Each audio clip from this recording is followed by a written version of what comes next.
இவங்க தான் ஜாதிகளை இன்னமும் தூண்டி விட்டு மோதல்கள் வர காரணமே இந்த மாதிரி நாட்கள் தான். இவங்க அமைதியை வாயை வச்சுக்கிட்டதால எந்த பிரச்சனையும் வரப்போறது கிடையாது. இவங்க இப்படி ஒன்னொன்னா தூண்டி தூண்டி விட தான் தமிழ்நாடு சாதி கலவர பூமியாக மாறி அடிச்சுக்கிட்டு சாக போறான் எல்லாரும். இவன் ஃபுல்லா சேஃபா நல்லா கார்ல சொகுசு கார்ல போயிட்டு சொகுசு கார்ல வருவான். அதே போல சூரியநாராயண சாஸ்திரி தன்னுடைய பெயரை பரிதிமார் கலைஞர் அப்படின்னு மாற்றிக்கிட்டாரு. அவன் ஒரு பார்ப்பா அப்படின்னு வச்சிடுறது. இந்த தமிழ்ல எப்படிப்பட்ட ஒரு பெயரை அவர் தமிழுக்காக தன்னுடைய சுத்தமான தமிழ்ல பேர் வச்சாரு, பரிதிமார் கலைஞர்னு. கலைஞர் கருணாநிதி மாதிரி தட்சிணாமூர்த்தி அப்படின்ற சமஸ்கிருத வார்த்தையை மாத்திட்டு கருணாநிதி அப்படின்ற சமஸ்கிருத வார்த்தையை ஒன்று வச்சுக்கலையே. இவர் உங்களுக்கு திராவிட தலைவர் தமிழ் தலைவர்னு வச்சுக்குவீங்க, அவர் பார்ப்பான். உங்க கொள்கைகள்லாம் எப்படித்தான் இருக்குன்னு தெரியல. திருமாவளவன் இவ்வளவு வாய்களையே பேசினார்ல, பார்ப்பனிய பெண்ணை திராவிட கட்சிகளின் தலைவராக்குனார்னு. எதுக்கு போய் பக்கத்தில் உட்கார்ந்தீங்க? ஜெயலலிதா அம்மையார் பக்கத்திலேயே உட்கார்ந்தீங்க, உங்க கட்சியில கூட்டணி வச்சீங்க.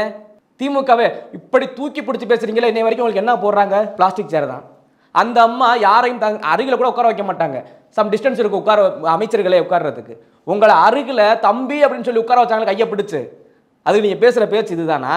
பிளாஸ்டிக் சேர் போறவனை தூக்கி தலையில வச்சு ஆடுவீங்க.